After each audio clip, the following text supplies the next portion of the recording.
Hey everyone, how's it going? My name is Miguel with SoCal Watch Reviews. Today we're going to be talking about a brand new watch released by Long Island Watches, or the line of Islander watches by my friend Marc.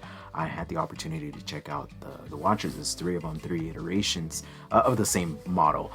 It's the Bethpage. So anyway, before we get into it, on the wrist today, Seiko SPB 143 on this really cool Mushi NATO strap. I will leave their link in the description. Go check them out. They're really good, and for the money, honestly, I recommend them. And if you're addicted to straps like I am, a really good way to get into changing straps without spending a ton of money. But anyway, let's get into this new chronograph, and I'm gonna get the measurements right out of the way.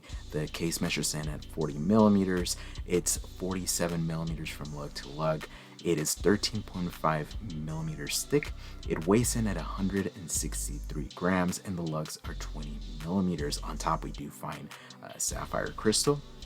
And to be honest with you, the whole watch is beautifully finished. There's three different dial variations. They all function the same. It's just a different aesthetic depending on what you want to, what aesthetic you want to go for.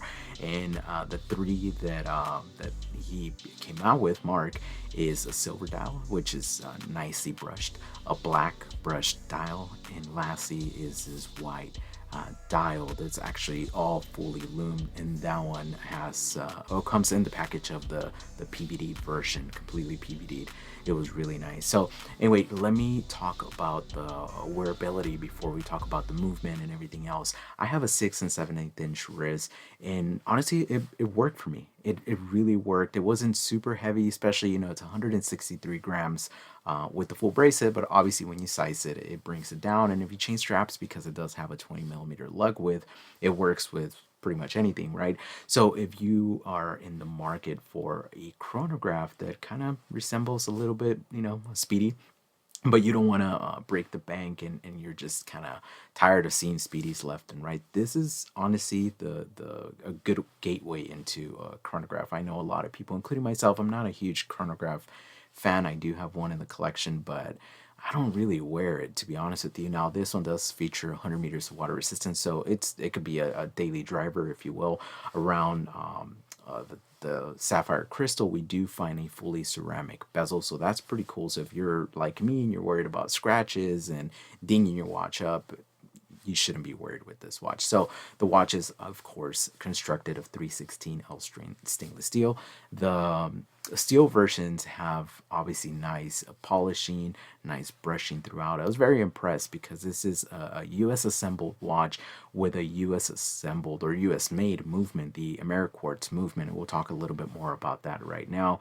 And I think this is a game changer in a lot of ways. Marc really wants to kind of, give a lot of value to his customers. And he's always been about that. But this time around, I feel like by giving you something made in America, he's kind of saying, hey, I'm bringing it back here. I want to control the QC. I want to give you a lot for the money. Speaking of money, 345 for the silver and the black dial, and the full PVD full loom dial is I believe 399. So I mean, for less than 400 bucks, you're getting a really good watch. So before you dismiss the whole chord thing, hear me out. We'll get into the movement right now, but let's cover the dials. The dials are beautifully finished. I put my macro lens on these, and honestly, I couldn't really see any dust or anything that wasn't supposed to be there. These watches are being assembled in Arizona, and yeah, honestly, it's the beautiful details that you see.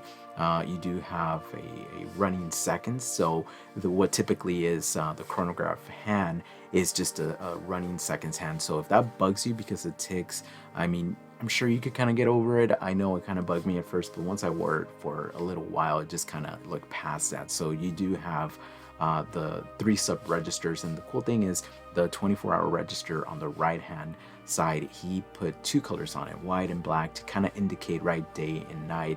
And of course, you got your chronograph sub dials. And yeah, interacting with the watch was super easy. Of course, pusher to activate the chronograph and to stop it, and then the bottom pusher to reset it. Crown was pretty easy to interact with, and change the hour on it.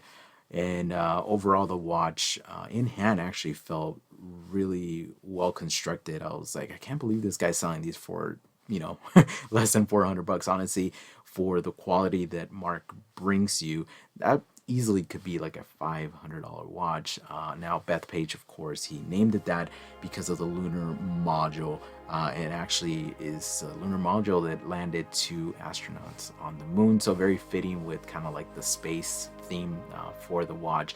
The bracelet, really well done. Solid end links, solid links, screws to size it. On the clasp, we do find that lunar module etching on it, which is pretty cool. He could have put his branding on it, but he decided to go with that. I think it was pretty cool. Male clasp, of course, you couldn't expect less from Marc. And 3 micro adjust. Obviously, the bracelet is pretty well constructed. It's a precedent style bracelet. Overall, the finishing on the watch is nicely done, to be honest with you. The only thing that kind of struck me, not negative, but I think I'm kind of a stickler for that, is kind of the thickness. Saying that, wearing a watch on a native strap, right? But no, if they could bring it down maybe a little bit, slim it down a little bit, just because it is a quartz watch, it would be really cool. But maybe version 2, I don't know. But overall, I think the watch is really nice. On the back, he gave us a display case back, and now you could see that Amerigraph quartz movement. It does have 5 jewels. It's been gold plated. It's serviceable. You don't see any plastic pieces anywhere, and I think that's great value. A lot of us collectors, you know, get into the whole mechanics aspect of the watch, and like if it's not an automatic or a manual wind, we completely dismiss it. But in reality, this is a really nice movement, and I mean, people are willing to pay thousands of dollars for the 9F quartz in a Grand Seiko. I think this movement is very nice. Interacting with it was a breeze, and to be honest with you, the fact that you could see it through the back, I think it's pretty cool. So yeah, and he named it, let me get this right, Amerigraph. And Amerigraph is a trademark movement. It's a play on words, Ameriquartz and chronograph. So Amerigraph, there you go, pretty cool. But let's get into the loom. BG W9 loom on these guys. Obviously, the black dial and the silver dial, we're gonna find it on the hands, on the indices. But the black one, that's where things get pretty crazy. The whole loom looms up, and it just glows like a torch. It was really cool to see, really nice to see. I mean, I would love to see that on the stainless steel version, just because I personally wouldn't go for the PVD, but I would like to see that dial on the regular versions, maybe in the future. Who knows? But yeah, overall, it fit me well. It was a really nice watch. I think it's a game changer. So if you're looking for a affordable, quote unquote, chronograph, and you don't mind quartz, this is a watch for you, to be honest with you. Sub $400. I'm not sure if he's gonna sell out. They just were released yesterday, but yeah, and I know he's gonna be showcasing them in the Worn and Wound wind up show coming up. So if you're in the New York area, you could definitely go check them out. I recommend them. I checked them out in the metal. I think they are fantastic pieces. If you have any questions for me, let me know. But Marc did put out a video, you know, kind of detailing the watches, kind of going in more in depth than I did on all 3 of them. And yeah, I think this is a winner for Marc. I like what he's doing. I like where he's going. I like the collaborations he's doing with other companies like Spinnaker. But yeah, if you like this video, give it a like, and also subscribe to the channel, please. We're over 5,000 subscribers and growing. Follow me on Instagram at SoCal Watch Reviews. I post reels, I post pictures. I like to interact with you guys, and yeah, I hope you guys like what you're seeing, and we got some more watches and more content on the way. So as always, my friends, I hope you like this video. Take care and stay humble.